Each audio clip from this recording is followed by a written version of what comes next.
Alright, ladies and gentlemen, welcome to Sable Grimoire. I am JP3, this is VensNow.com, and got an interesting demo for you today. I've had my ups and downs with this developer. They did some pretty bad games, some pretty mediocre games, and a very good visual novel called Tomboys Need Love Too. If you haven't played it, definitely play it. It is recommended. Their latest work just dropped. Well, the full game has not dropped today, but the demo for it has. And I figured, what the heck? Let's take a look and see what Zetsubou has in store for us this time. And of course, I'll include a link to their webpage and everything below. Amadronia Academy, the alma mater of many of the greatest magi in the world. A place of learning and discovery, a home to those who have powers beyond their understanding, a refuge for races oppressed by humanity. Notorious though it may be, Amadronia Academy is a place where my kind can feel at ease. It's where we magic users can band together and learn about our mysterious powers without fearing prejudice and backlash from the envious and scornful.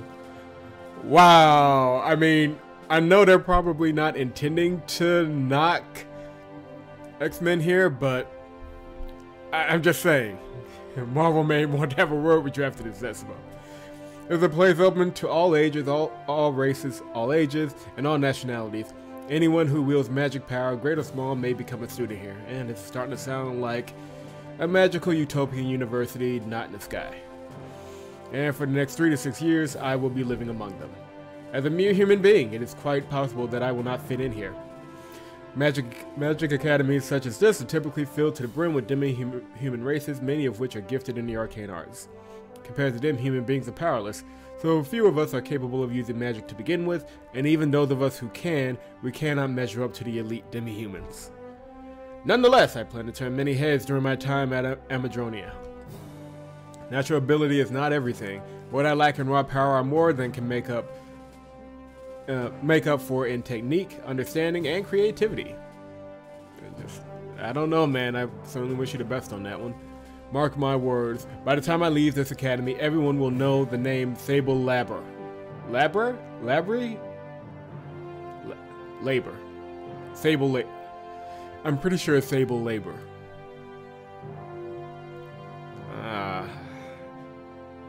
Who comes up with these names?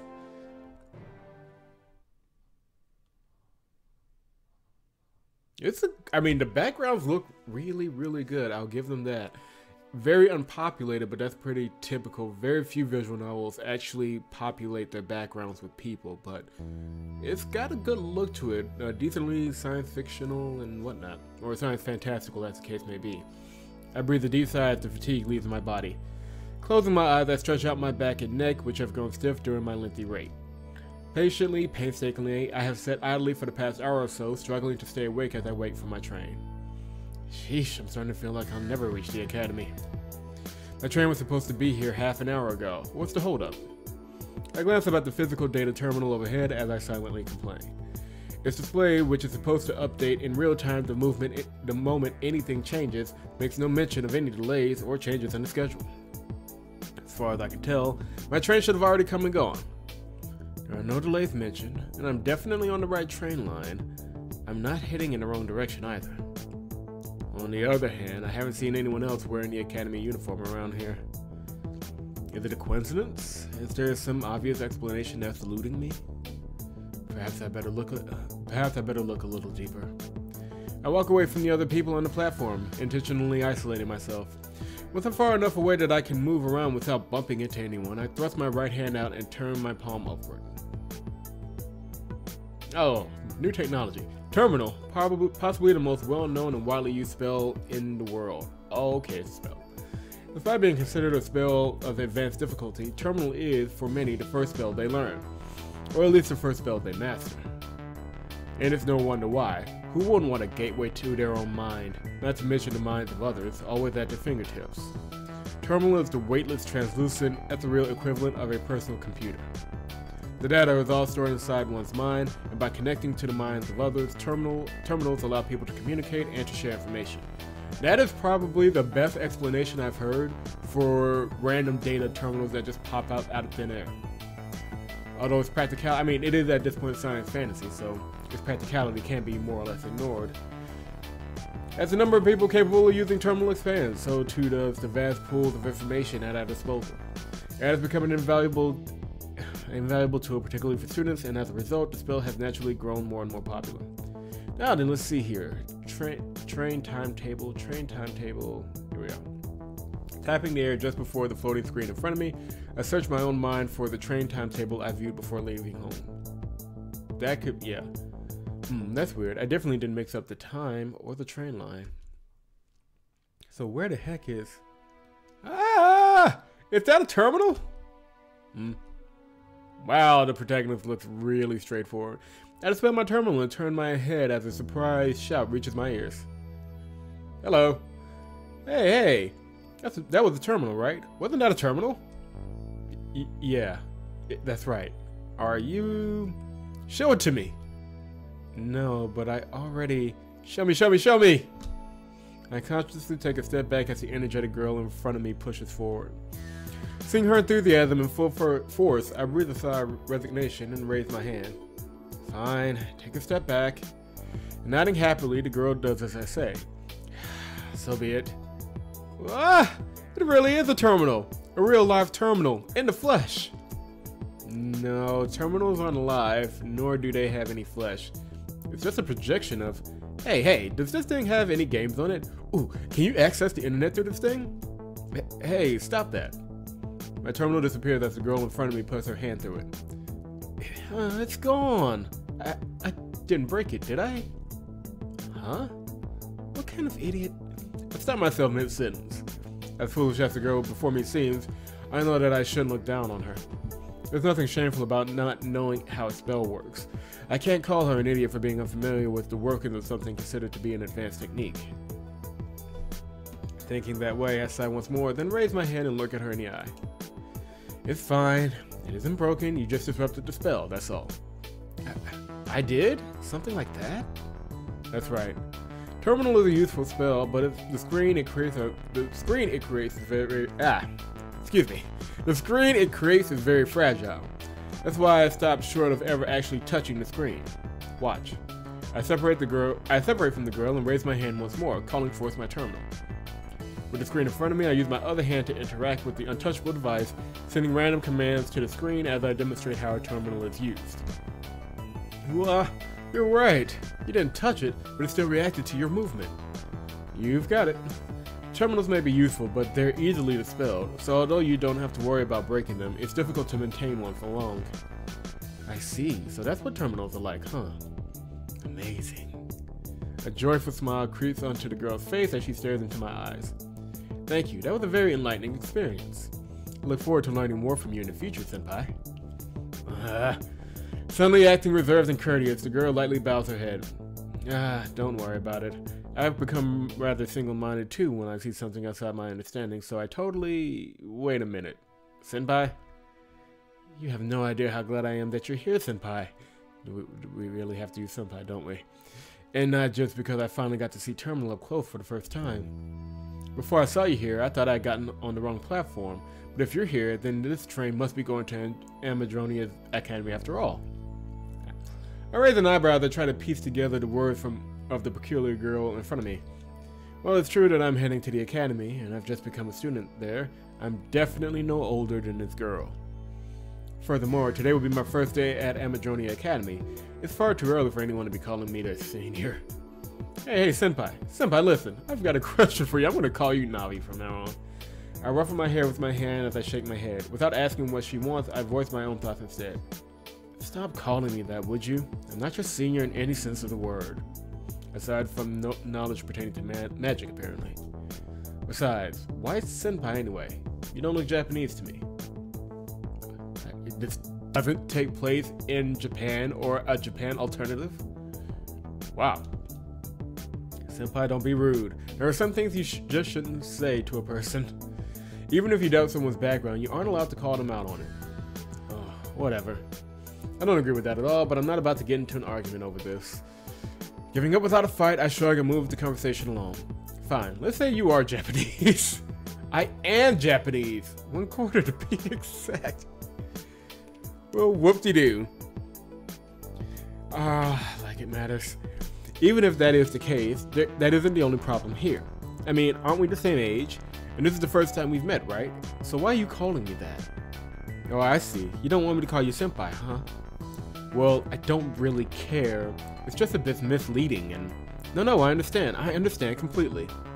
Gosh, how could I have been so rude? I was so captivated that I forgot to even introduce myself, let alone ask for your name. Completely misunderstanding my concern, the girl in front of me smiles brightly. My name is Ray Mikawa. Starting to get day, I am a student of Amadronia Academy. Let's see. My hobbies include cooking and eating and food preparation and... Your name is plenty. Save the full introduction for when we get to class. Wait a minute, how do you have a full Japanese name when you're just a quarter Japanese? There may be the bigger mystery here over all of the magic. And just how much do you like food anyway? I stare at Ray's stomach, then run my eyes over the rest of her body. At a glance, it would seem that she's the type who eats a lot, yet never puts on weight. You mean the type that everyone hates? Well, senpai, aren't you going to introduce yourself? Or could it be that you want to call me or could it be that you want me to call you senpai after all? Oh, right. My apologies. I straightened up my back and put on a smile. My name is Sable. Like you, today will be my first day at Amadronia Academy. Yeah? Yeah? Ray suddenly screams loudly in shock, drawing curious gazes from all around us. You're only just now entering the academy, and you can already use advanced magic? Are you enough for something? No, I'm human. I just practice and study a lot. That's all. Not that I could blame Ray for thinking otherwise. I may not be a powerful mage, but by human standards, I'm actually pretty high up there.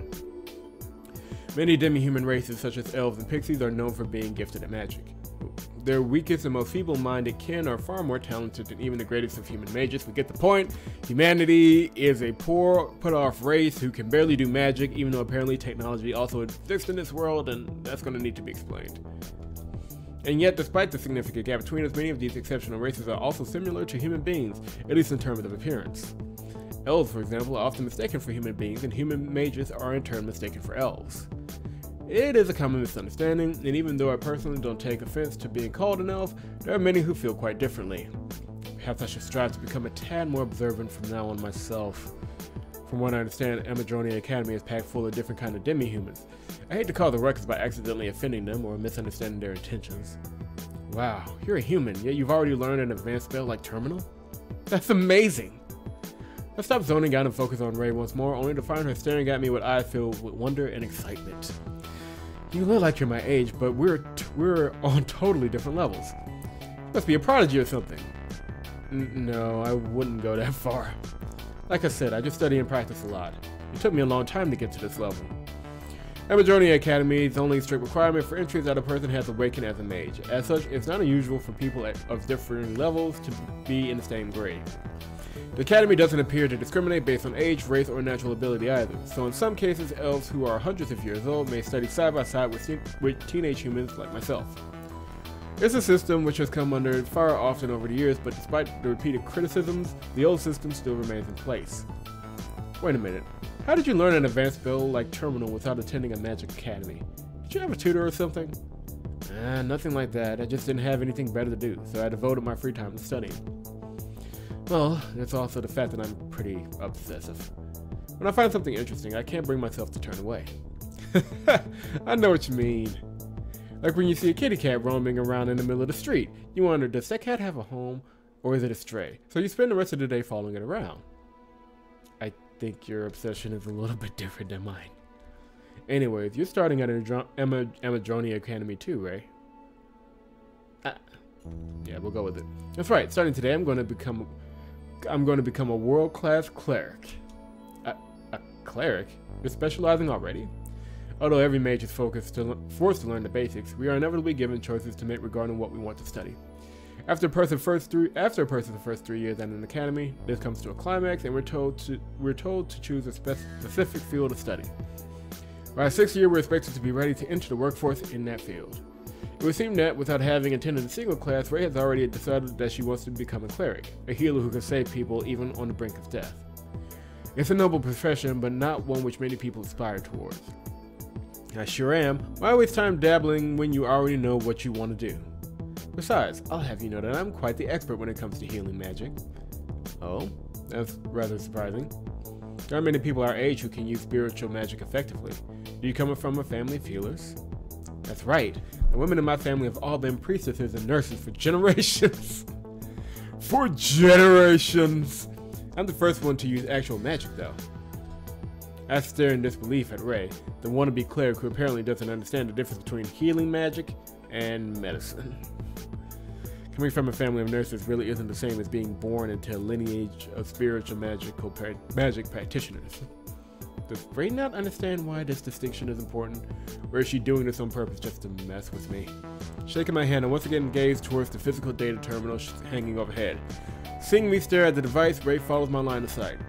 Huh, it still isn't here, huh? If I were alone, I probably would have asked someone if I was in the right place by now.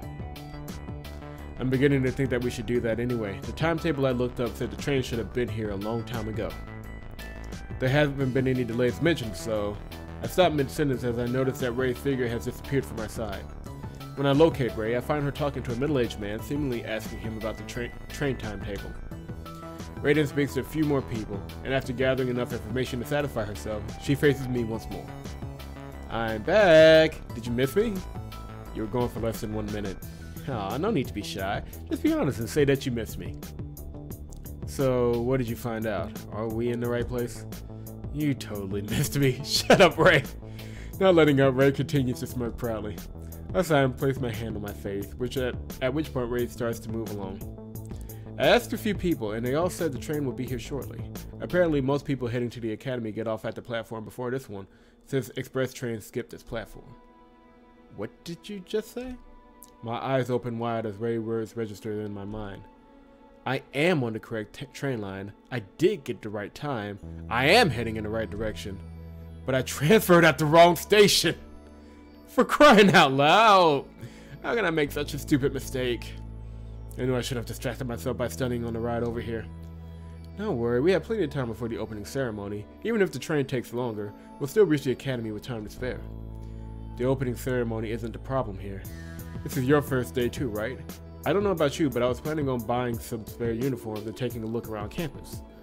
If we wait until after the ceremony, the place is going to be packed, and it'll be hard to get anywhere without bumping into anyone or getting pushed along.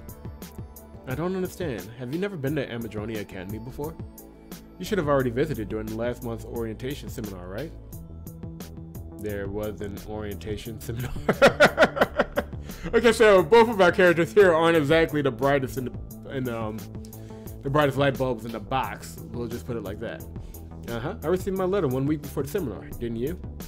Amadronia Academy still sends out physical letters? What the hell is wrong with them? They're a prestigious magic academy, for crying out loud. And I already gave them my terminal ID when I enrolled. How hard is it for them to send a notification to my terminal? That's how they notified me of my placement. Is it so hard to do the same for matters such as this? Inwardly venting my anger, I feel myself becoming rapidly disillusioned.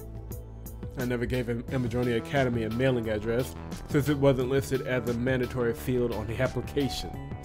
For that same reason, I assumed that they'd send the relevant information directly to my terminal, like they have until now. If important information is going to be sent that way, why didn't they make a mailing address a requirement? Sable, are you okay? Oh, sorry, I was just lamenting. Anyway, I guess it's not a big deal. If everyone else has already seen the campus, then I might be able to wander around freely after all. Do you want me to show you around? I've only been there once before, but I should still know the layout of the campus better than you do. I wouldn't be so sure about that. That's actually some pretty good banter. I'd summon forth my terminal once more and bring up a map of the campus. Whoa, is that the academy? Pretty good looking school. It sure is. Most second-year students know how to use terminals, so it's not surprising that you can get detailed maps of the academy with ease. As long as I have this, I can view every corner of the academy and immediately discern the location of whichever classroom I desire. I can English, so don't worry about me. Armed with my trusty terminal eye. Hey! Ray once again put her hand through the terminal, causing it to disappear. Why did you do that? If your terminal is so great, why don't you ask it instead? Huh? Frowning unhappily, Ray walks towards the edge of the platform. Before I can address her once again, I realize that our train is finally pulling onto the platform. Radiant enters the carriage ahead of me, putting our conversation on hold as I weave through a crowd of other passengers and board the train at last. Knows a lot about magic, still has much to learn about women. As the train pulls into the station outside of Amadronia Academy, I am finally greeted by a sight I have only ever seen in pictures and recordings. Amadronia Academy, not a projection, not a photograph, but the real deal. The moment I depart from the carriage, I understand why Amadronia Academy was built in this rather inconvenient location. High quality aether, a requirement for any mage serious about furthering their art, is absorbed into the body through my skin. It is a difficult feeling to describe, but for a mage, there is nothing greater. Just as muddy rainwater is comparable to clean drinking water, so too is the aether surrounding this academy leagues ahead of that found in the city. Compared to the town in which I grew up in, this is undoubtedly a location far better suited for the nurturing of a young mage's growth. For all the projections and immersive scentscapes I've experienced, none of them even comes close to the real thing. There's no way that Amadronia Academy was built here by chance. The purity and density of the aether here is unbelievable. Even a new student like me can appreciate that fact. If it's here, in a place filled with such high quality aether, and so far away from the judgment of ordinary human beings, I have no doubt that I will be able to perform feats I thought impossible back home. Something tells me you're in for a rude awakening, my friend. Walking a few steps in front of Wei, I enter the academy. Even though there are other people scattered about, for the most part Ray and I are undisturbed. It seems that existing students are in the class, as are their teachers. The only people wandering around aimlessly right now are new students, many of whom are feeling whimsical and showing bright smiles as they enjoy the ambience.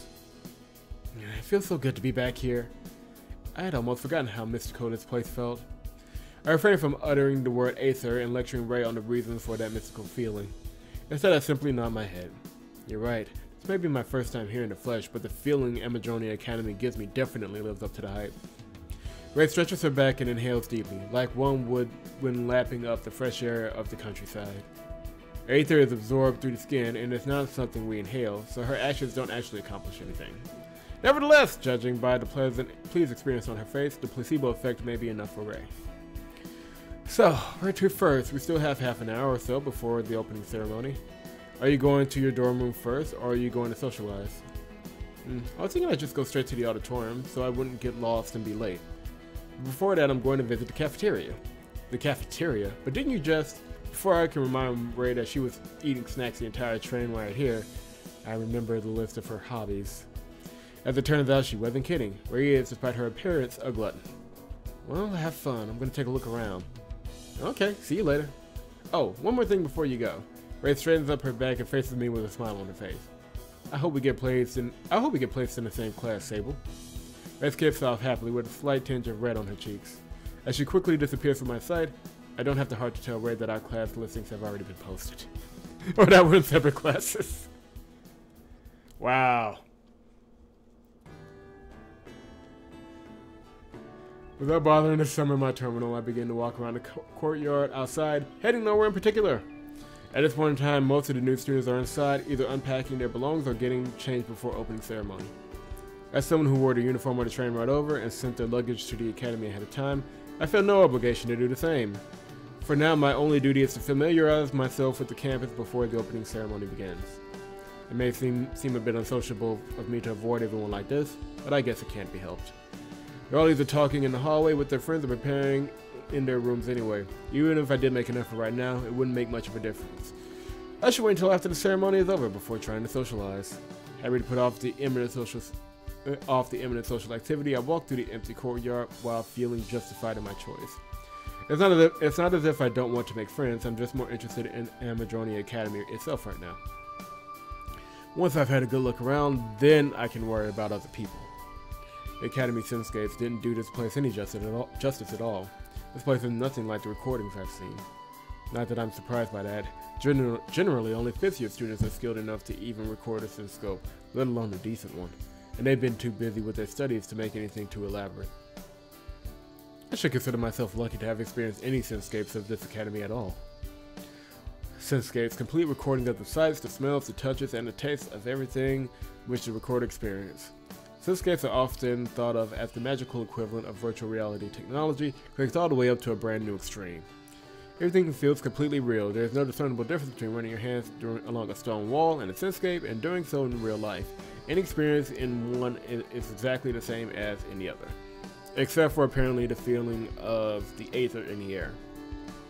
To the majority of individuals, there is only one noteworthy difference between experienced reality and immersing yourself in a cityscape. But simply it's the lack of control. As nice as it is to be able to freely move around as I see fit, walking around for real is pretty tiring. Maybe I should head back earlier than planned. Man, we gotta work on your physical stamina!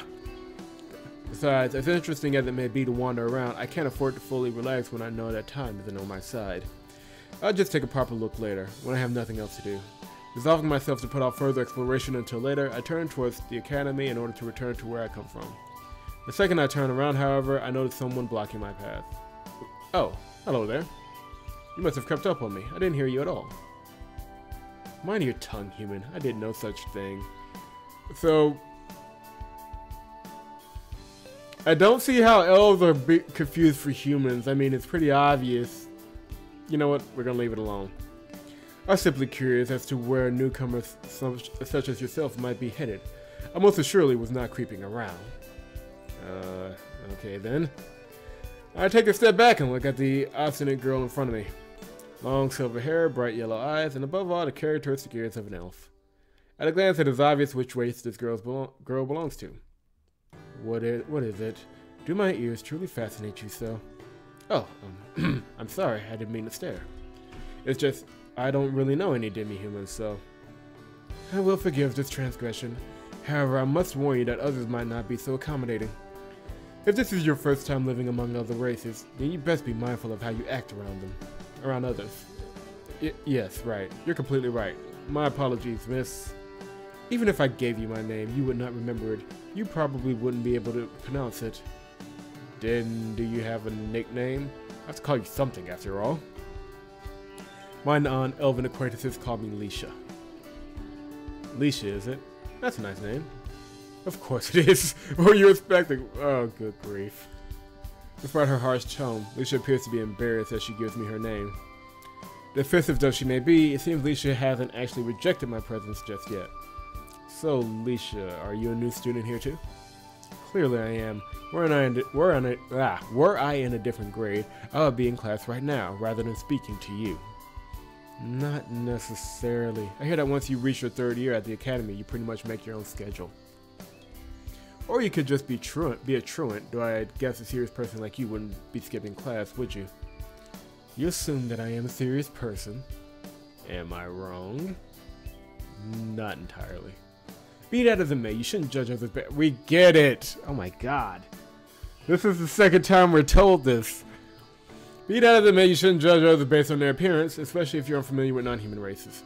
You could get yourself in a lot of trouble by making assumptions about the students here. Oh, right. You did just say that I should be mindful about how I address others, and Ray said the exact same thing. I try to keep your words of wisdom in mind. Thinking about Leisha's warning for the moment, I turn my palm upward. I bring my terminal up once more and search through a list of students in my class, 1C. Let's see, Leisha. I don't see. Hey! No sooner than I call the fourth, then my terminal disappears. Sticking her hand straight through my terminal, just like right before her, Leisha suddenly draws close. Not you two. Why does everyone... You are about to use a terminal? Leisha brings her face close to mine. Her expression is serious, yet there's a sense of unease and urgency in her tone of voice. Yes, that's right. I was just wondering if we were in the same class, so I was checking out our year advisor's post, excuse me. Ordinarily, students need to wait until the opening ceremonies to find out which classes they're being placed in and who their classmates will be. However, the fact is that the information they seek is actually made available ahead of time. It's simply inaccessible to most people. To view the listings, one must either be a teacher or a student attending Amadronia Academy and be able to use the terminal. This means that early access to class listings, among other tidbits of information, have become a kind of reward for talented first-year students.